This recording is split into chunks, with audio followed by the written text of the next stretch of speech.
Good morning everyone. Satyadi Sharma classes के YouTube platform पे एक बार फिर से मैं आपका स्वागत करता हूँ। ज्वाइन करिए फटाफट। Okay, yes yes yes, all set. चलिए ज्वाइन करिए फास्ट।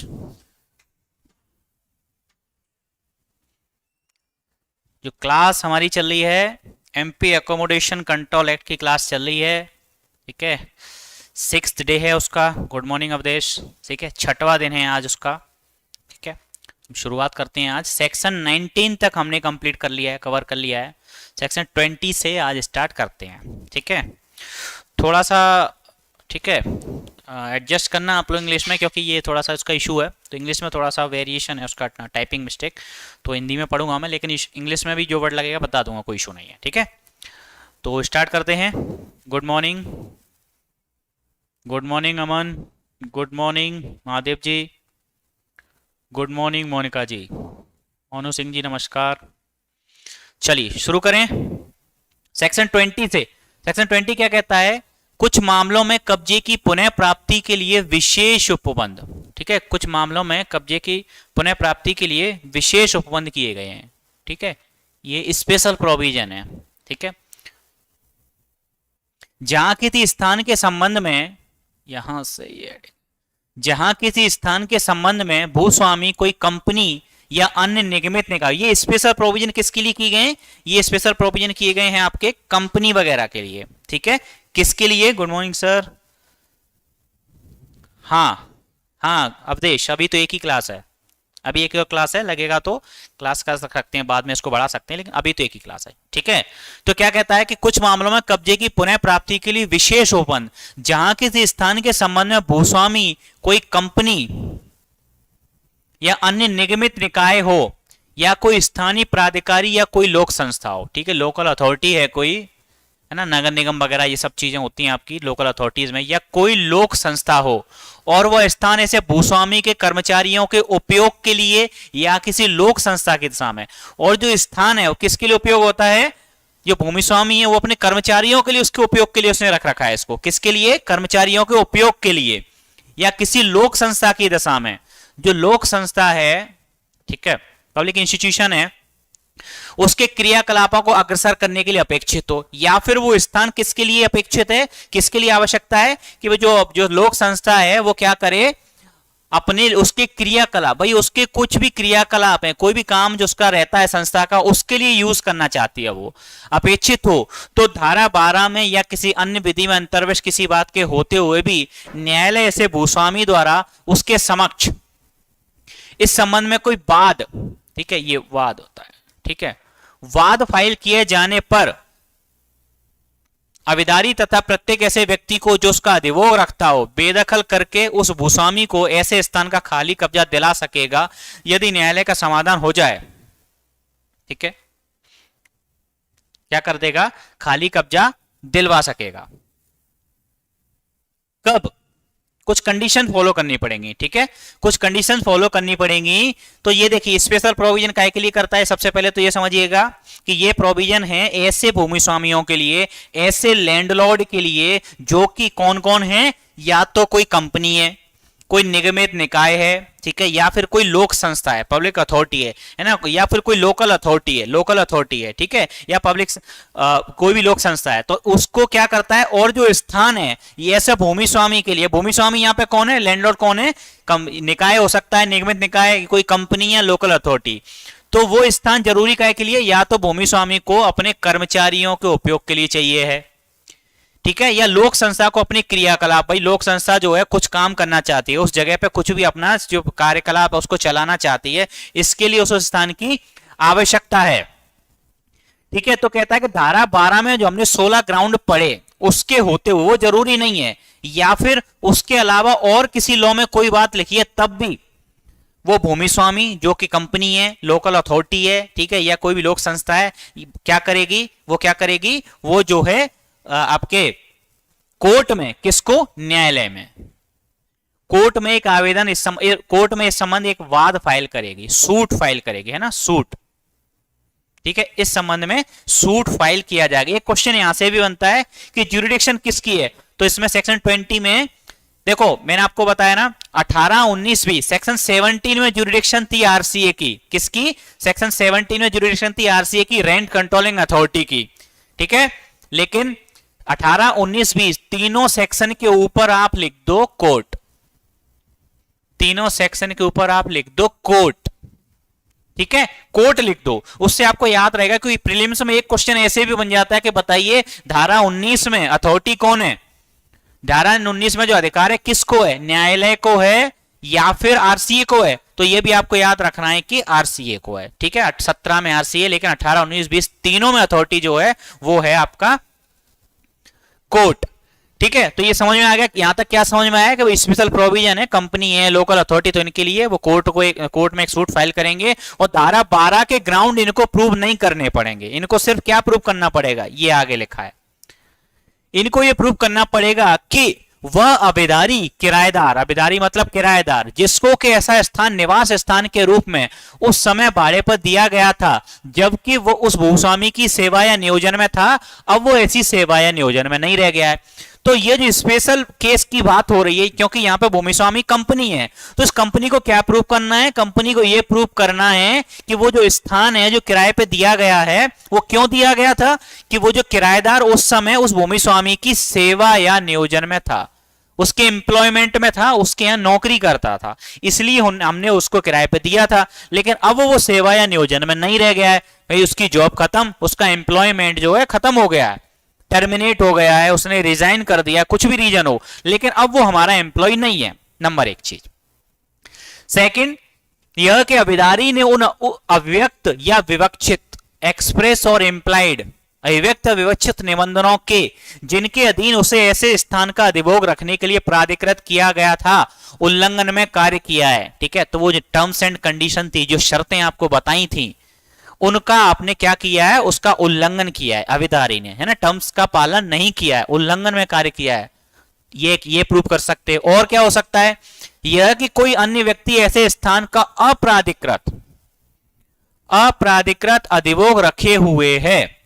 भाई हमने जो स्थान है, जो मकान है, वो किराए पे दिया था ए नाम के व्यक्ति को। क्यों दिया था? क्योंकि वो हमारा एम्प्लॉय था, हमारा कर्मचारी था, इसलिए उसको किराए पे दिया था।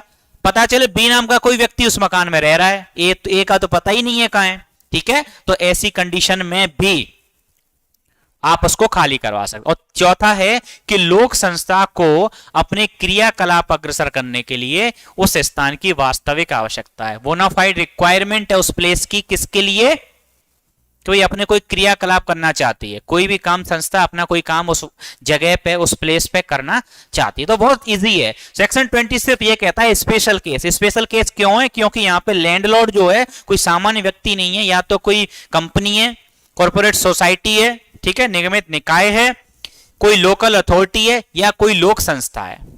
ठीक है, तो इनको क्या करना है? धारा 12 के ग्राउंड प्रूव नहीं करना है। सेक्शन 12(1) में हमने 16 ग्राउंड्स पढ़े थे जिनपे कि निष्कासन करवाया जा सकता है, जिनपे कि आप जो है किसी भी किराएदार से उसका स्थान खाली करवा सकते हैं।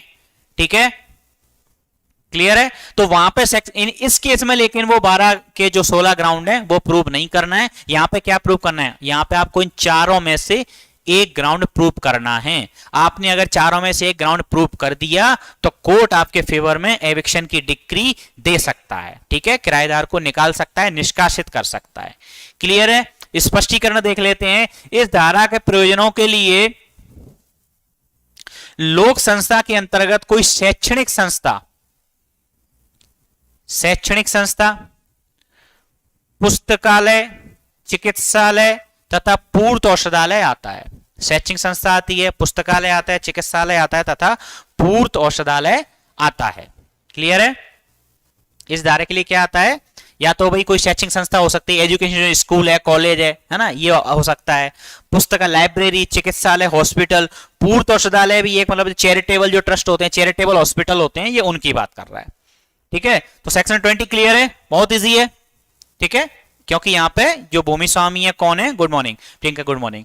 जो भूमि स्वामी है वो कौन है? भूमि स्वामी कंपनी है, कोई लोक संस्था है, लोकल अथॉरिटी है, कॉर्पोरेट सोसाइटी है, इनको धारा 12 ग्राउंड प्रूव नहीं करते हैं, इनको ये 4 ग्राउंड प्रूव करने हैं। 4 में से कोई ग्राउंड अगर प्रूव कर दिया तो कोर्ट उसको एविक्ट करवा देगा, कोर्ट ऑर्डर दे देगा किराएदार को कि आपको ये मकान खाली करना है।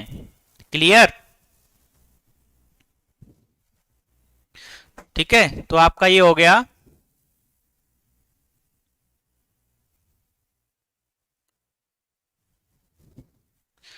ट्वेंटी। ठीक है, अब सेक्शन 21 से पढ़ेंगे। 21 सेक्शन 21 से पढ़ेंगे। 21 क्या है देखिएगा, अतिरिक्त संरचनाओं का निर्माण करने की अनुज्ञा। अब यहां पे क्या है, भूमि स्वामी क्या चाहता है, भूमि स्वामी चाहता है कुछ अतिरिक्त संरचनाओं का कुछ बनाना चाहता है, कुछ उसमें ऐसा करना चाहता है, निर्माण करना चाहता है, कुछ एडिशनल उसमें निर्माण करना चाहता है, कंस्ट्रक्शन करना चाहता है। तो जहां कोई भूस्वामी किसी ऐसे भवन में जो किसी अविदारी को भाड़े पर दे दिया गया हो, कोई सुधार करने या उस पर किसी अतिरिक्त संरचना का सन्निर्माण करने की प्रस्तावना करता है, क्या कहता है कि भाई या तो उसमें कुछ मैं सुधार करना चाहता हूं, स्थान में क्या करना चाहता हूं, या तो मैं उसमें स्थान में कोई सुधार करना चाहता हूं, ठीक है, या फिर उस पर अतिरिक्त संरचना कुछ भी कंस्ट्रक्शन एक्स्ट्रा करना चाहता हूं, ठीक है, प्रस्तावना करता है। और वो अविदारी भूस्वामी को ऐसा सुधार करने या अतिरिक्त संरचना का निर्माण करने की मंजूरी देने से इनकार कर देता है। भाई मकान मालिक ने कहा कि भाई ऐसा है कि मकान कुछ टाइम के लिए तुम खाली कर दो या खाली मत करो, क्या कहता है भाई परमिशन, क्या कहता है कि भाई मुझे इसमें कुछ निर्माण करना है, क्या कहता है मकान मालिक कहता है कि भाई इसमें जो है मैं कुछ अतिरिक्त संरचना करना चाहता हूं या उस स्थान में कोई सुधार करना चाहता हूं, और किराएदार ने ऐसी मंजूरी देने से इनकार कर दिया, वो कहता भाई मैं नहीं करने दूंगा, मना कर रहा है। तो ऐसी कंडीशन में भाड़ा नियंत्रक प्राधिकारी आरसीए का भूस्वामी द्वारा उसे इस संबंध में किए गए आवेदन पर यह समाधान हो जाता है कि भूस्वामी कार्य प्रारंभ करने के लिए तैयार और रजामंद है, और यह कि ऐसे कार्य से अविदारी को कोई असम्यक कष्ट नहीं होगा। तो भाड़ा नियंत्रक प्राधिकारी भूस्वामी को ऐसा कार्य करने की अनुज्ञा दे सकेगा और ऐसा अन्य आदेश कर सकेगा जैसे कि उस मामले की परिस्थितियों में उचित समझे। भाई ठीक है, सिंपल सा है। ये कहता है कि भाई कुछ कंस्ट्रक्शन करना चाहता है, कुछ सुधार करना चाहता है अपने स्थान में, और उसने किराएदार से पूछा कि भाई मैं ऐसा कुछ कर लूं मैं, उसने मना कर दिया, तो आरसीए को आवेदन देगा और आरसीए उसको परमिशन दे सकता है। देखेगा क्या, आरसीए ये देखेगा कि ऐसी परमिशन देने से या ऐसा कार्य जो भूस्वामी करना चाहता है या सुधार या निर्माण करना चाहता है उससे कोई अनड्यू इश्यू तो नहीं होगा, भाई कोई भी असम्यक असर तो नहीं होगा उसको, ठीक है, किसी प्रकार का कोई कष्ट तो नहीं होगा उसको, ये देखेगा। अगर कष्ट होगा तो वो जो है ऐसी अनुज्ञा देने से मना करेगा, अगर कोई ऐसी प्रॉब्लम नहीं हो रही तो कह देगा इश्यू क्या है, कर लेने दो, अलाउ कर देगा। ठीक है, इतना सा था, इसमें कुछ विशेष नहीं है, उतना इंपॉर्टेंट भी नहीं है। ठीक है,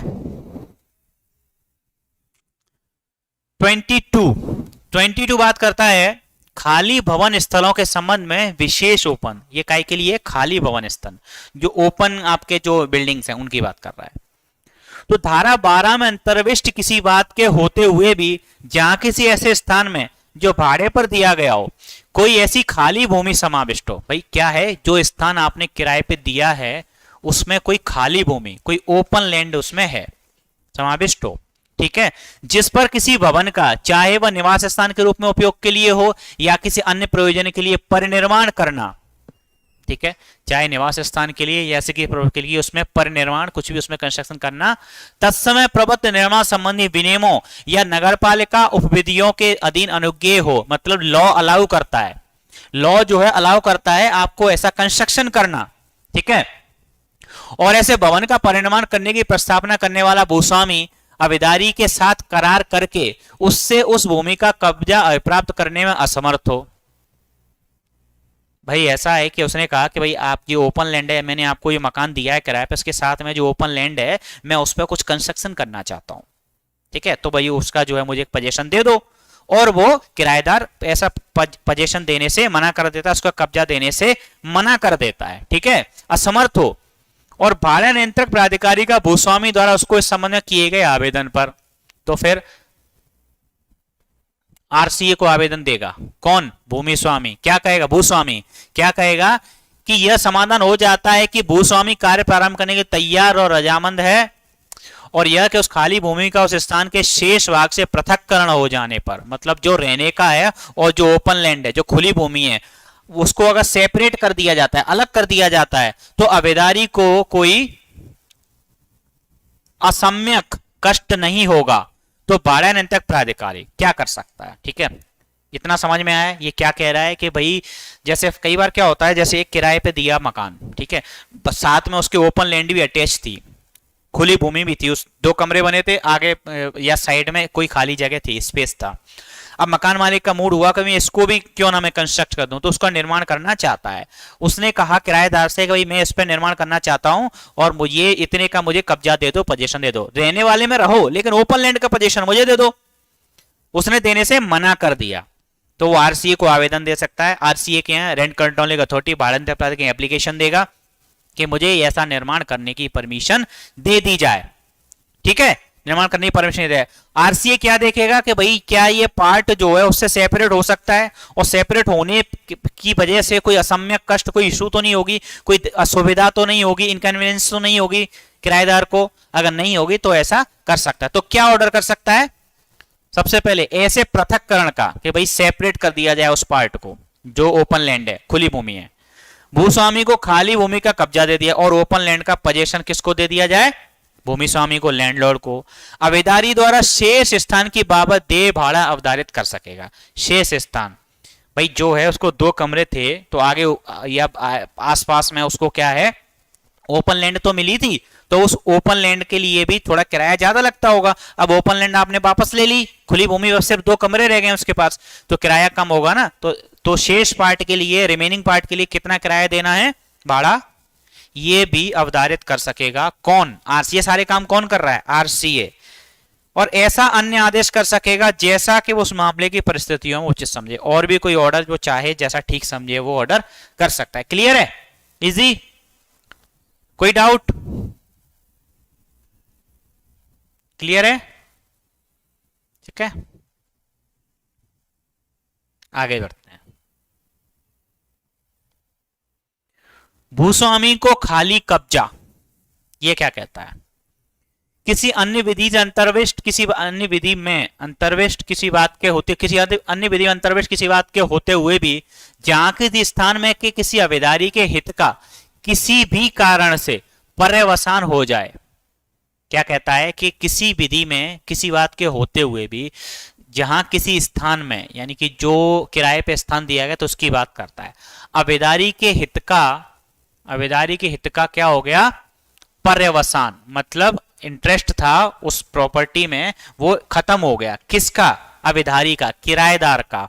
और ऐसे स्थान के कब्जे की पुनः प्राप्ति के लिए किसी न्यायालय द्वारा इस अधिनियम के अधीन कोई डिक्री या आदेश पारित कर दिया जाए। ठीक है, कब्जे की पुनः प्राप्ति के लिए किसी न्यायालय द्वारा इस अधिनियम के अधीन, यानी कि 12(1) में कोई ग्राउंड थे, कोई डिक्री या ऑर्डर कोर्ट ने पास कर दिया, वहां वह डिक्री या आदेश धारा 16 के उपबंधों के अध्ययन रहते हुए, ये अगर आपको प्रोविजन याद हो, मैं याद दिला दूंगा नहीं होगा तो, ठीक है, धारा 16 के उपबंधों के अधीन रहते हुए उन सभी व्यक्तियों पर आबद्ध कर होगा जिनके के अधिभोग में वह स्थान है। कहता है कि भाई कोर्ट ने डिक्री दे दी कि खाली करो, एविक्ट करो, ठीक है, एविक्शन की डिक्री दे दी, ऑर्डर दे दिया, तो जो व्यक्ति भी उस मकान में कब्जा रखे हुए है, उस स्थान में, उस एकोमोडेशन में कब्जा रखे हुए है, उसे खाली करना होगा subject to the section 16। Section 16 ये कहता है कि अगर उप किराएदार है और उस पर ऑर्डर बाइंडिंग नहीं बनाया गया, उसके विरुद्ध निष्कासन नहीं है, तो उप किराएदार बना रहेगा, लेकिन उसके अलावा अगर कोई व्यक्ति उस मकान में रह रहा है तो उसे खाली करना पड़ेगा। और ऐसे समस्त व्यक्तियों को उसमें से बेदखल करके उसका खाली कब्जा भूस्वामी को दे दिया जाएगा, दिलाया जाएगा। ये क्या कहता है कि जब जिस किराएदार के अगेंस्ट में डिक्री हो गई है, ऑर्डर हो गई है, तो भाई मकान खाली करो और किराए भूस्वामी को उसका कब्जा दे दो। परंतु इस धारा में कि कोई भी बात किसी ऐसे व्यक्ति को लागू नहीं होगी जिसका के ऐसे स्थान पर स्वतंत्र हो। भाई ये टाइटल वाली बात है, ये मकान मालिक है, भाई कोई उसका मतलब स्वतंत्र हक है, उसका में टाइटल है, हक है, तो उस पर ये लागू नहीं होगी। बाकी उसके अलावा जिसका उस पर कोई इंटरेस्ट नहीं है और किराएदार था तो उसके अगेंस्ट में कोर्ट ने डिक्री ऑर्डर पास कर दिया है कि भाई आपको मकान खाली करना है, तो ऐसा व्यक्ति को क्या होगा? निष्कासन करके उस खाली कब्जा किसको दिलाया जाएगा? मकान मालिक को खाली कब्जा दिलवाया जाएगा। क्लियर है? ये 2-3 सेक्शन तो बहुत छोटे छोटे हैं, कोई विशेष इसमें वो नहीं है समझने वाली, है ना। बाकी फिर भी कोई डाउट है तो आप पूछ सकते हैं, ठीक है। यस, आगे बढ़ते हैं। हाँ, अब देखो, अब सबसे बड़ा और सबसे इंपॉर्टेंट, ठीक है, इसका सबसे इंपॉर्टेंट चैप्टर शुरू हो रहा है, ठीक है। जब हमने चैप्टर स्टार्ट किया था सेक्शन 12 वाला, ठीक है, तो हमने वहां पे क्या पढ़ा था, चैप्टर 2 स्टार्ट किया तो उसमें हमने क्या पढ़ा था कि भाई जो है वहां पे क्या है 11A में ये था, सेक्शन 11A में ये था कि स्पेशल लैंड लॉ जो कि 23J में परिभाषित हैं, स्पेशल लैंड लॉ जो कि धारा 23J में परिभाषित हैं, उनके लिए वो चैप्टर लागू नहीं होता था, यानी 12-13 वाले प्रोविजन उन पे लागू नहीं होते थे। तो क्यों नहीं होते थे, तो फिर उन पे क्या लागू होता है, तो उनके लिए पूरा चैप्टर ही अलग से बनाया गया स्पेशल लैंडलॉर्ड के लिए, ठीक है। विशेष वर्ग के भूस्वामी होते हैं, इसमें सरकारी कर्मचारी, अधिकारी, विकलांग व्यक्ति है ना, उन सब के लिए है ये, ठीक है। तो चैप्टर का नाम है 3A। सबसे पहले तो चैप्टर का नाम से ही क्वेश्चन बन जाता है कि 3A में क्या है ना, या वास्तविक आवश्यकता के आधार पर अभिधारक की बेदखली के लिए स्पेशल प्रोविजन कहां दिए गए हैं, तो eviction of tenant on grounds of bona fide requirement, ठीक है, ये कहां पे है, चैप्टर 3A, विशेष वर्ग के भूस्वामियों के लिए, ठीक है। चैप्टर का नाम 23A, ठीक है, ये चैप्टर स्टार्ट होता है 23A। अब ये तो आप जानते होंगे कि ये ABCD वाले जितने भी सेक्शन आते हैं, चैप्टर का नाम भी क्या था, 3A, यानी कि ओरिजिनल जब ये एक्ट बना होगा तब ये चैप्टर नहीं था, ये बाद में डाला गया, ठीक है। जब भी बाद में डाला जाता है तब ये ABCD वाला कॉन्सेप्ट आता है। तो क्या कहता है, वास्तविक आवश्यकता के आधार पर अभिधारी की बेदखली के लिए विशेष उपबंध। तो पहला पॉइंट हेडिंग पढ़ने से ही समझ में वो आया, वो क्या है, वो ये है कि ये सिर्फ वास्तविक आवश्यकता के आधार पर है, सिर्फ वास्तविक आवश्यकता। वास्तविक आवश्यकता हमने क्या पढ़ी थी 2EF में, ठीक है। तो सिर्फ वास्तविक आवश्यकता के आधार पर ही बेदखली के लिए विशेष उपबंध, ये स्पेशल प्रोविजन है ना, विशेष उपबंध किए गए हैं, ठीक है। तो क्या कहता है, किसी अन्य विधि या किसी संविदा में अंतर्विश किसी प्रतिकूल बात के होते हुए भी, कहता है किसी लॉ में या किसी कॉन्ट्रैक्ट में कुछ कॉन्ट्ररी लिखा है उसके होते हुए भी भूस्वामी निम्नलिखित आधारों में से किसी एक या अधिक आधारों पर आवेदन, ठीक है। तो 23A के लिए सबसे पहली चीज तो ये सूट फाइल नहीं करना है, एक एप्लीकेशन फाइल होती है, ठीक है, जो सिविल प्रक्रिया संहिता 1908 की पहली अनुसूची के आदेश 6 नियम 14 तथा 15 में उपबंधित रीति में इस प्रकार हस्ताक्षरित और सत्यापित होगा, मानो कि वह बाद पत्र हो। भाड़ानियंत्रक प्राधिकारी के समक्ष किसको देनी है एप्लीकेशन, ये RCA को देनी है। इस हेतु प्रस्तुत कर सकेगा कि भाड़ानियंत्रक प्राधिकारी अभिधारी को यह निर्दिष्ट करते हुए आदेश दे कि अभिधारी भूस्वामी को स्थान का कब्जा दे दे, ठीक है। यहां तक समझो पहले, ये क्या कह रहा है कि भाई कोई भी विशेष वर्ग का भूस्वामी है, 23J में डेफिनेशन पढ़ेंगे, इस चैप्टर का लास्ट सेक्शन है 23J, वहां डेफिनेशन दी गई है। तो अभी ये क्या कहता है कि चाहे किसी लॉ में कुछ भी लिखा हुआ हो, तो भूमि स्वामी है, भूमि स्वामी कौन सा, विशेष वर्ग का, 23J में परिभाषित है, वो क्या कर सकता है, निम्नलिखित आधार इसके आगे आएंगे, इसके बाद 2 ग्राउंड आएंगे, ठीक है, नेक्स्ट स्लाइड पे आएंगे, ठीक है। एक आवेदन तैयार करेगा, क्या करेगा, एक एप्लीकेशन तैयार करेगा, और उस एप्लीकेशन कैसी होगी, एप्लीकेशन गवर्न होगी CPC जो है सिविल प्रक्रिया संहिता 1908 के आदेश 6 ऑर्डर 6 के नियम 14 तथा 15 में नियम दिए गए हैं, कायदे, हस्ताक्षरित होगा, साइंड होगा, है ना, सत्यापित वेरीफाइड होगा। मतलब जैसे कि वाद पत्र होता है, मानो कि आपने प्लेंट फाइल किया है, आपने किसी सूट में वाद फाइल किया है, तो जिस तरीके से आप वाद फाइल करते, तो आप ऑर्डर 6 के ये रूल 14 और 15 का कंप्लायंस करते, इनका पालन करते, उसी प्रकार से यहां पर हम आवेदन फाइल कर रहे हैं, लेकिन इस आवेदन में भी उन्हीं नियमों को फॉलो किया जाएगा जो कि आदेश 6 के नियम 14 और 15 में दिए गए हैं। क्लियर है, ठीक है, होगा ये आवेदन, लेकिन रूल कौन से फॉलो कर रहे हैं हम, वाद पत्र वाले, प्लेंट वाले, ठीक है। क्लियर है यहां तक। ये एप्लीकेशन देनी किसको है, भाड़ानियंत्रक प्राधिकारी को, RCA के नाम से शॉर्ट में हम जिसको जानते हैं, रेंट कंट्रोलिंग अथॉरिटी, RCA को दे देंगे, ठीक है। क्यों दे देंगे कि भाई ऐसा है कि वो एक आदेश कर दे कि अभिधारी भूस्वामी को उस पर्टिकुलर प्लेस का, स्थान का खाली कब्जा दे दे, उसे वापस कर दे। क्लियर। अब 2 ग्राउंड क्या कहा था, यहां पे क्या लगा, निम्नलिखित आधारों में से, ये वर्ड आपने यहां पे हाईलाइट कर लिया था, निम्नलिखित आधारों में, तो वो आधार कौन से हैं, वो आधार यहां आएंगे। ये आधार है, दो ग्राउंड है, ठीक है, दो ग्राउंड है। सबसे पहला देख रहे हैं, यह कि निवास के प्रयोजनों के लिए, यानी कि residence, for the residential purpose, for the residential purpose, निवास के प्रयोजनों के लिए भाड़े पर दिए गए स्थान की उस भूस्वामी को अपने जिसके स्वयं के लिए, अपने स्वयं के लिए, अपने कुटुंब के किसी सदस्य के लिए, या तो खुद के लिए या कुटुंब के किसी सदस्य के लिए या किसी ऐसे व्यक्ति के लिए जिसके के फायदे के लिए वह स्थान धारित है, निवास स्थान के रूप में अधिभोग के लिए वास्तविक आवश्यकता है। और यह कि संबंधित शहर या नगर में उस भूस्वामी ऐसे व्यक्ति के अधिभोग में अपना स्वयं का युक्त रूप से उपयुक्त कोई अन्य निवास स्थान नहीं है। टोटल पूरा एज इट इज, कौन सा ग्राउंड है जी, पूरा एज इट इज कौन सा ग्राउंड है, ये ग्राउंड है धारा 12 की उपधारा 1 के खंड ई।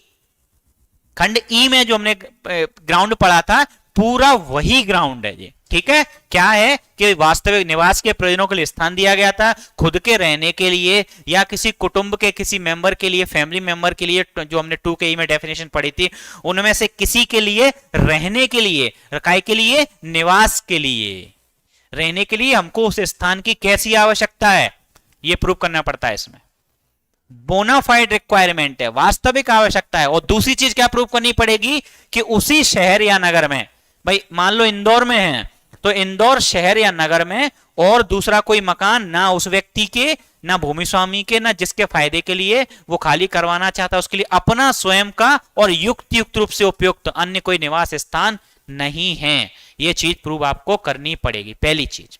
पहला ग्राउंड क्लियर, पहला ग्राउंड क्लियर है।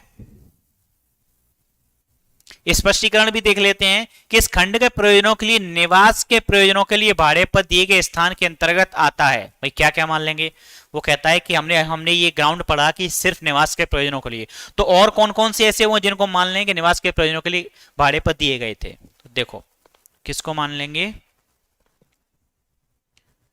कोई स्थान जो निवास स्थान के रूप में उपयोग में लाए जाने के लिए भाड़े पर दिए जाने के पश्चात भूस्वामी की अव्यक्त सम्मति के बिना पूर्णतः या भागतः किसी अनावश्यक प्रयोजनों के लिए उपयोग में लाया जाता है। तो ये कहता है कि ये ग्राउंड जो सिर्फ काय के लिए था, रेजिडेंशियल पर्पस के लिए था, नैवासिक प्रयोजनों के लिए था, वो कहता है अब नैवासिक प्रयोजन किसको और मानेंगे, तो कहता है हमने तो दिया था नैवासिक प्रयोजनों के लिए, हमने तो मकान रहने के लिए दिया था, किसके लिए, रेजिडेंशियल पर्पस के लिए। आपने अगर उसमें दुकान खोल ली तो हम तो यही मानेंगे कि वो नैवासिक प्रयोजनों के लिए था, पहली चीज, क्योंकि सम्मति के बिना, विदाउट कंसेंट ऑफ लैंडलॉर्ड उसने ऐसा किया है।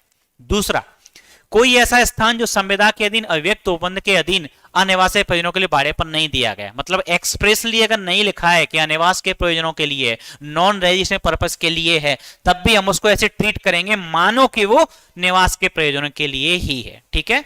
तो ये तो कुछ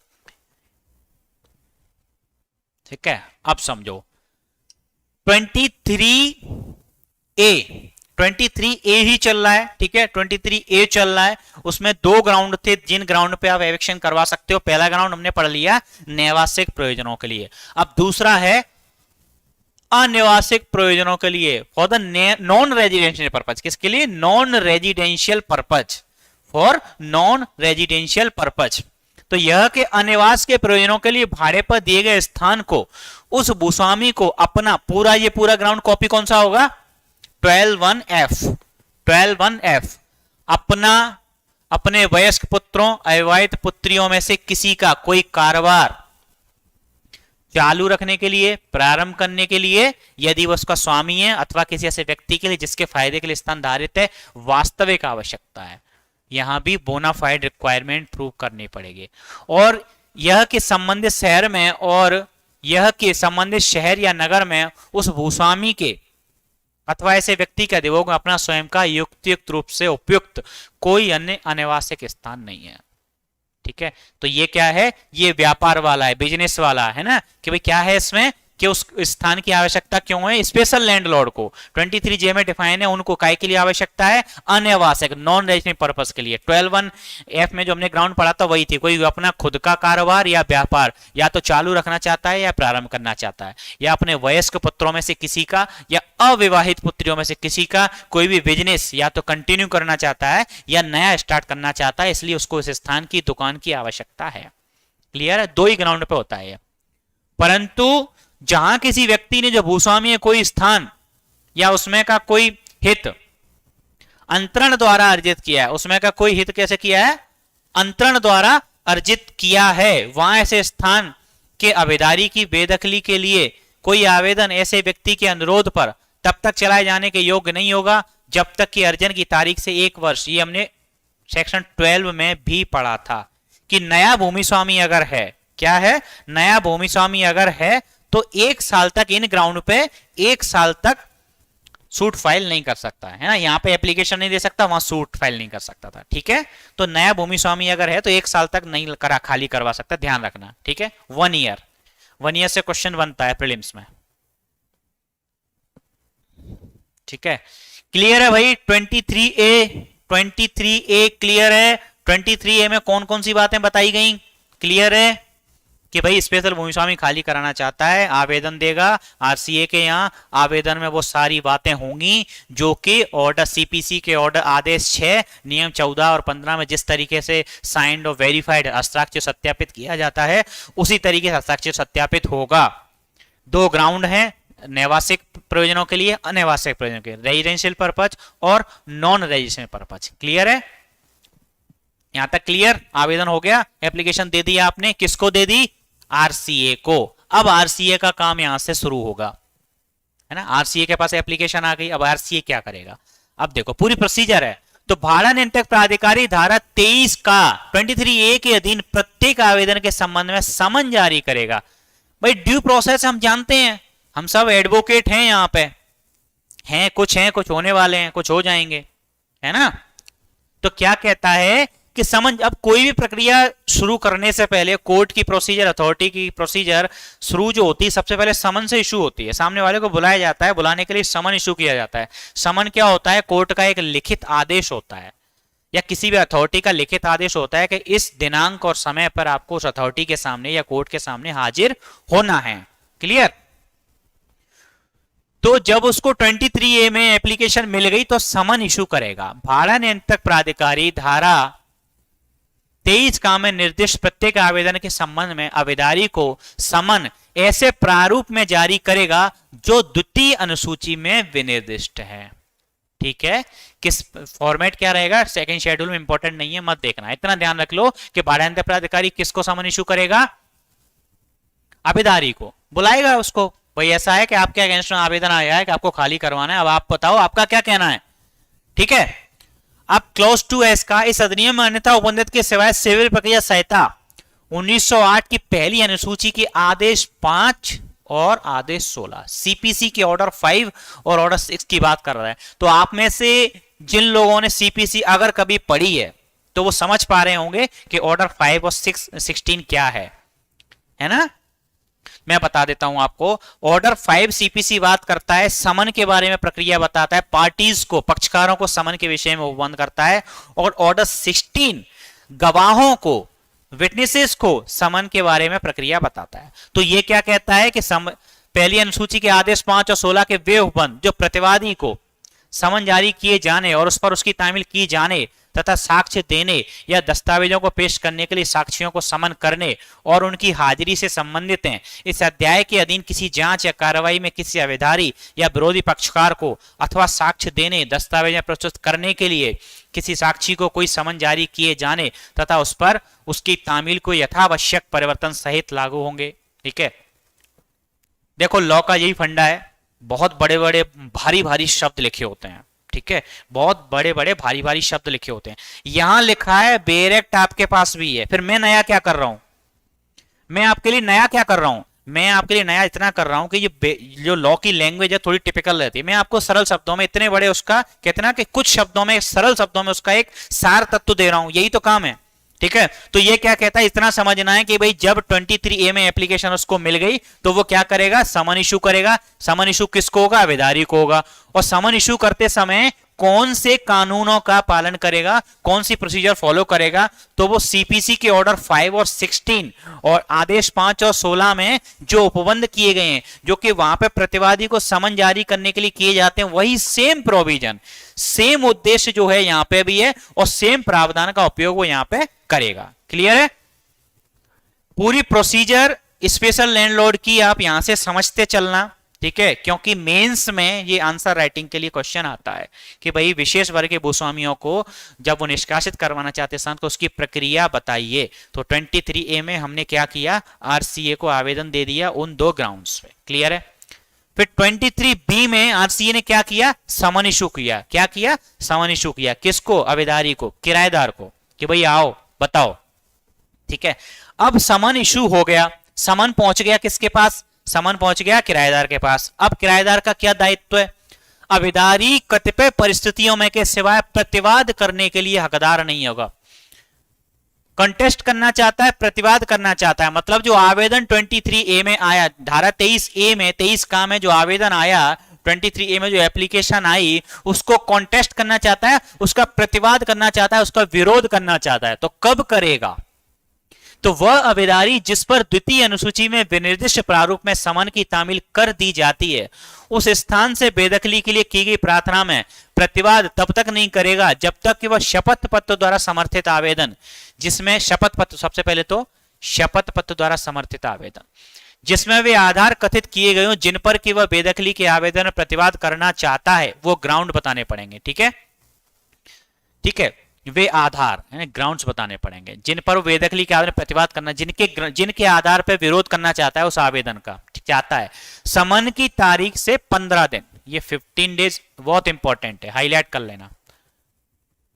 समन की तारीख से 15 दिन के भीतर फाइल नहीं कर देता और प्रतिवाद करना चाहता है, समन की तामील से 15 दिन के भीतर फाइल नहीं कर देता है, बाड़ा नीतिक प्राधिकारी से इसमें इसके पश्चात यथा उपबंध इजाजत प्राप्त नहीं कर लेता और समन के अनुसरण में उपसंजात होने में उसके द्वारा व्यतिक्रम किए जाने पर अतः उस दशा में जबकि ऐसी इजाजत नहीं दी जाती,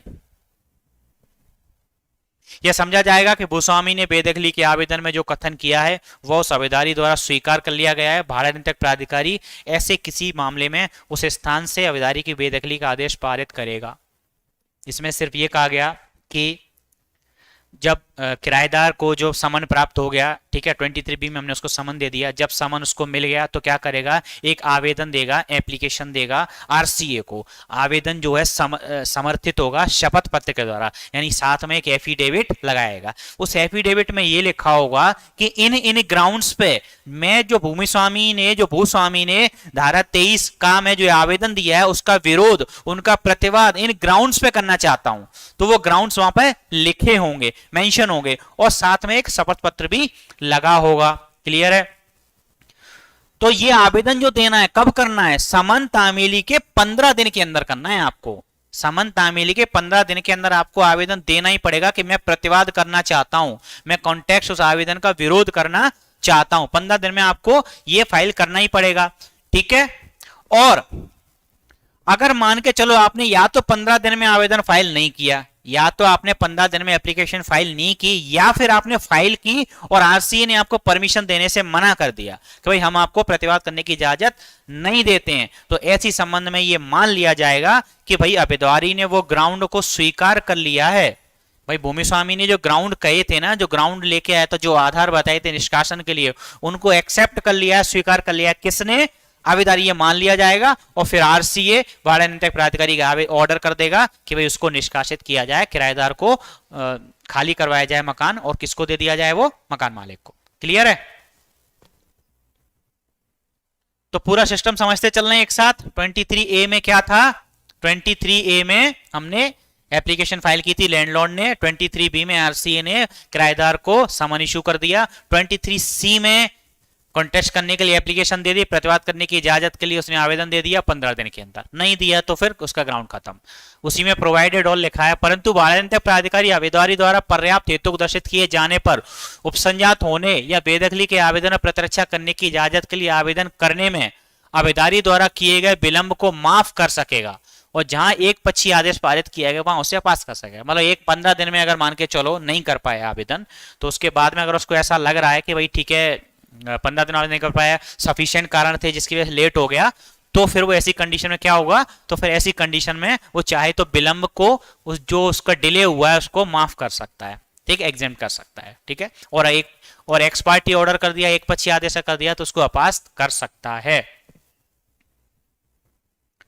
सर ये चैप्टर अलग से क्यों जोड़ा गया? ये इसलिए जोड़ा गया अवधेश, क्योंकि इसमें क्या है कि स्पेशल वर्ग के भूमिस्वामियों को वो लंबी प्रोसेस फॉलो करनी पड़ती थी। धारा 12 की जो प्रोसेस थी ना 12(1) में जो ग्राउंड थे 16, वो ग्राउंड के लिए वो लंबी प्रोसेस थी, क्योंकि देखो वो सेक्शन 12 में अथॉरिटी किसको थी? कोर्ट को, सिविल कोर्ट को अथॉरिटी थी, न्यायालय को अधिकार था, ठीक है। तो न्यायालय में आपको पता है एक लंबी प्रोसेस चलती है, सिविल केसेस में तो बहुत टाइम लगता है, तो उन्होंने कहा कि एक शॉर्ट प्रोसेस अपनाई जाए, क्योंकि ये विशेष वर्ग के भूस्वामी हैं, ठीक है, इसीलिए, ठीक है, स्पेशल लैंडलॉर्ड, इसके लिए विशेष प्रक्रिया अपनाने के लिए ये चैप्टर अलग से डाला गया।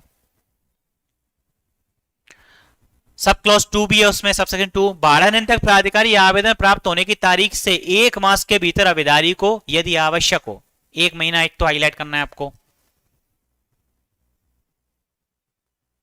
1 मास के भीतर अबेदारी को यदि आवश्यक हो आवेदन में प्रतिवाद करने की इजाजत उस दशा में देगा जबकि शपथ पत्र द्वारा समर्थित उस आवेदन से जो अबेदारी द्वारा फाइल किया गया है ऐसे तथ्य प्रकट होते हैं जो भूस्वामी को धारा 23A में विनिर्देश आधार पर उस स्थान के कब्जे की पुनः प्राप्ति के लिए आदेश प्राप्त करने से निर्हकित कर देंगे, ठीक है।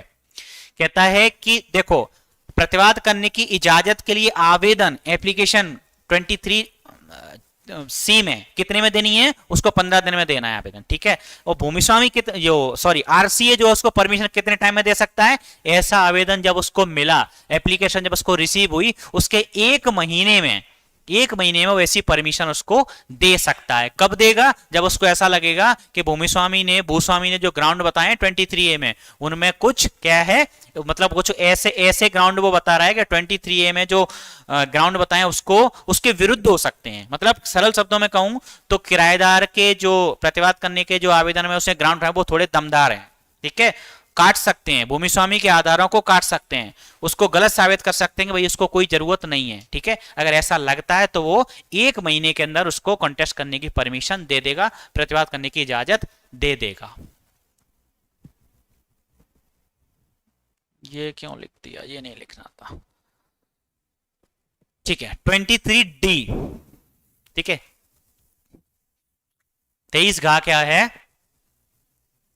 अब पूरी प्रक्रिया आपको एक सिस्टमेटिक समझ में आ रही है, सिस्टमेटिक चल रही है ना आपको, ठीक है। तो हमने परमिशन दे दी 23A में। अब 23D कहता है कि प्रतिवाद करने की इजाजत दे दी जाने पर भाड़ा नियंत्रक प्राधिकारी द्वारा अनुसरित की जाने वाली प्रक्रिया, अब उसको इजाजत दे दी आपने कॉन्टेस्ट करने की, प्रतिवाद करने की, तो ऐसी कंडीशन में अब आरसीए कौन सी प्रोसीजर फॉलो करेगा?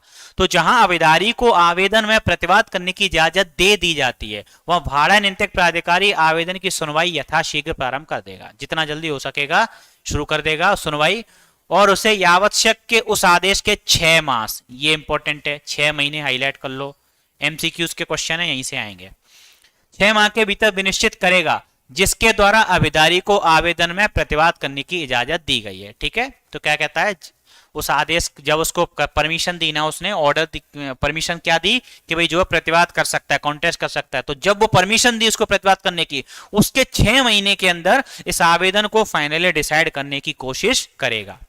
क्लियर?